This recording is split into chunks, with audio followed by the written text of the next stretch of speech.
मित्रों नमस्कार, मैं हूं राकेश कुमार। आप देख रहे हैं माता भी मत।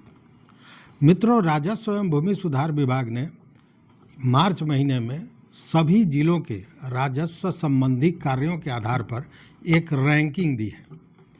मतलब कि राजस्व विभाग का काम देखिए, राजस्व विभाग राजस्व कार्यालयों के भ्रष्टाचार, काम नहीं करने को लेकर तमाम तरह के आप न्यूज देखते रहे होंगे। मुजफ्फरपुर डीएम ने अभी अभी कितने ही दर्जनों सीओ को दंडित किया है।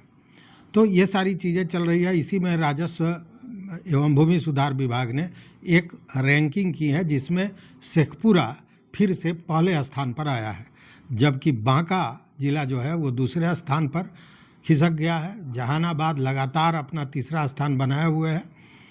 बक्सर जो पिछले माह में 11वें स्थान पर था, वह तेजी से आगे बढ़ा है और चौथे स्थान पर पहुंच गया है। और वहीं सुपौल 20वें स्थान से 5वें स्थान पर पहुंच गया है। दरअसल ये जो राजस्व एवं भूमि सुधार विभाग है, इसके द्वारा राजस्व से संबंधित कार्यों की समीक्षा प्रगति देखने के लिए प्रत्येक माह जिलों की रैंकिंग की जाती है।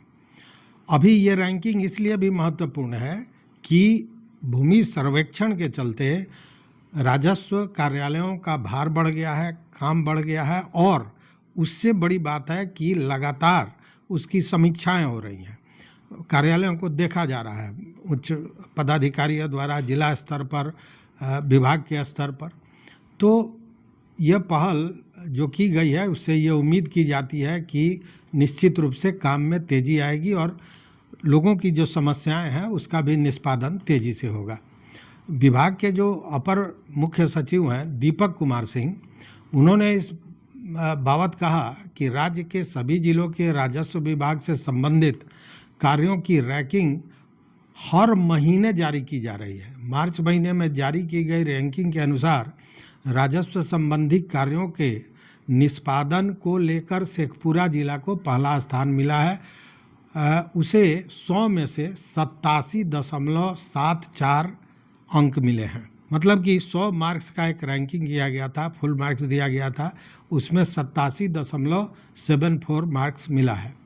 उसी तरह 38 जिलों का रैंकिंग जारी किया गया है, जिसमें अगर देखें तो 1 नंबर पर शेखपुरा, दूसरे पर बांका, तीसरे स्थान पर जहानाबाद, चौथे स्थान पर बक्सर, 5वें स्थान पर सुपौल, 6ठे स्थान पर कैमूर, 7वें स्थान पर अरवल, 8वां स्थान मुजफ्फरपुर का है, 9वां स्थान समस्तीपुर और 10वां स्थान पर नालंदा जिला है। बाकी जितने भी जिले हैं उसके नीचे हैं। अगर रैंकिंग का आधार क्या है, यह बड़ा महत्वपूर्ण है। देखिए, जैसे दाखिल खारिज के पर्यवेक्षण में 25 अंक दिए जाते हैं। इसमें परिमार्जन प्लस के लिए 25 अंक, अभियान बसेरा 2 अभी जो चल रहा है उसको लेकर 20 अंक, आधार सीडिंग की स्थिति 5 अंक। आधार सीडिंग पर भी मैं बताऊंगा। आधार सीडिंग मतलब जितने भी वैसे ज़मीन जिसकी जमाबंदी का काम पूरा हो गया है, उस ज़मीन को आधार के साथ लिंक किया जा रहा है ताकि किसी तरह का फ्रॉड नहीं हो आगे। और जो इसी फ्रॉड के चलते बार बार ज़मीन को लेकर आपराधिक घटनाएं होती हैं, केस मुकदमा होता है, इस पर रोक लगाई जा सके। तो आधार सीडिंग की स्थिति में 5 अंक दिया गया है। एडीएम कोड को 2.5 अंक दिया गया है। डीसीएलआर कोड को 2.5 अंक दिया गया है। ई मापी को 10 अंक दिया गया है और डीएम कोड को 10 अंक दिया गया। मतलब ये आधार है जिसके आधार पर ये किया गया है। लेकिन यहाँ महत्वपूर्ण है कि सबसे नीचे जो 5 जिले हैं वो कौन है। चूँकि मीडियोकर तो बीच में है ही। सभी 38 जिलों की रैंकिंग में 57.93 अंक के साथ पटना 38वें स्थान पर है। मतलब आप समझिए, पटना मतलब राजधानी, और राजधानी का ये ज़िला 38वें स्थान पर है, मतलब सबसे अंतिम स्थान पर है। और गया उससे ऊपर है, मतलब 37वें स्थान पर है, और इसने 58.39% प्राप्त किया है। उसी तरह लखीसराय है, वो 36वें स्थान पर है। पश्चिमी चंपारण मैंने पहले भी बताया था कि पश्चिमी चंपारण और पूर्वी चंपारण में मामला बहुत गंभीर है, और ख़ासकर भूमि सर्वे को लेकर सबसे कम पश्चिमी चंपारण में अब तक स्वघोषणा पत्र जमा हुए हैं। पूर्वी चंपारण की स्थिति भी कमोबेश वही है। तो पश्चिमी चंपारण 35वें स्थान पर है और खगड़िया 34वें स्थान पर है। इस तरह अगर रैंकिंग को देखें तो 11वें स्थान पर दरभंगा, 12वें स्थान पर औरंगाबाद, 13वें स्थान पर सिवान, 14वें स्थान पर बेगूसराय, 15वें स्थान पर जमुई, 16वें स्थान पर सीतामढ़ी, 17वें स्थान पर मधुबनी, 18वें स्थान पर किशनगंज, 19वें स्थान पर किशनगढ़ और 20वें स्थान पर पूर्णिया है। वहीं कटिहार 21 नंबर पर है, पूर्वी चंपारण 22 नंबर पर है, शिवहर 23 नंबर पर है, सारण 24 नंबर पर, मुंगेर 25 नंबर पर, मधेपुरा 26 नंबर पर, गोपालगंज 27 नंबर पर, नवादा 28 नंबर पर, भागलपुर 29 नंबर पर, वैशाली 30 नंबर पर, सहरसा को 31 और रोहतास को 32 तथा अररिया को 33वां स्थान प्राप्त हुआ है। मतलब ये जो स्थान है, इससे आप यही समझ सकते हैं कि राजस्व विभाग के लिए जो आम लोगों का काम है वो कितना तेज़ी में हो रहा है, कितना कम हो रहा है, या राजस्व कार्यालय कितना संजीदा है, ये उसी का आंकड़ा है।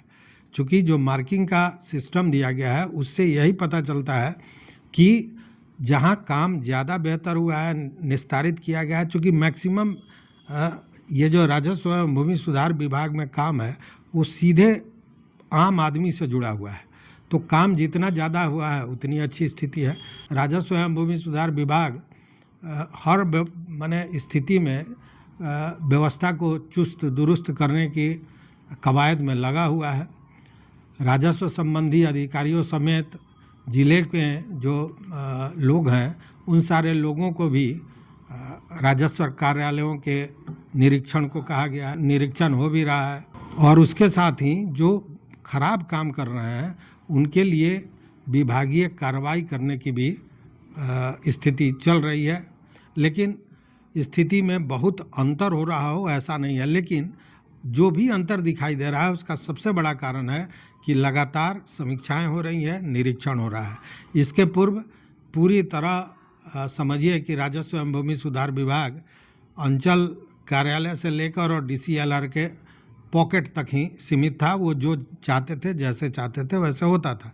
लेकिन अब स्थितियां थोड़ी बदली है, और उसका सबसे महत्वपूर्ण कारण ये जो भूमि सर्वे है उसको लेकर है। चूँकि जब ये भूमि सर्वे शुरू हुआ तब इसकी कलई, इस विभाग की कलई धीरे धीरे खुलने लगी। जब लोग परेशान होने लगे, हंगामा होने लगा, रोज़ हर जगह से कुछ न कुछ न्यूज आने लगा, तो यही स्थिति है। देखते हैं कि आगे और क्या इसमें बेहतरीन हो सकता है, लोगों को और क्या बेहतर सेवाएं दी जा सकती हैं। तो आप भी देखते रहिए मत अभिमत। मित्रों, चैनल पर नए हो तो सब्सक्राइब कीजिए, लाइक कीजिए, दोस्तों के साथ शेयर कीजिए और अपना विचार जरूर दीजिए। बहुत बहुत धन्यवाद, कोटिशः आभार।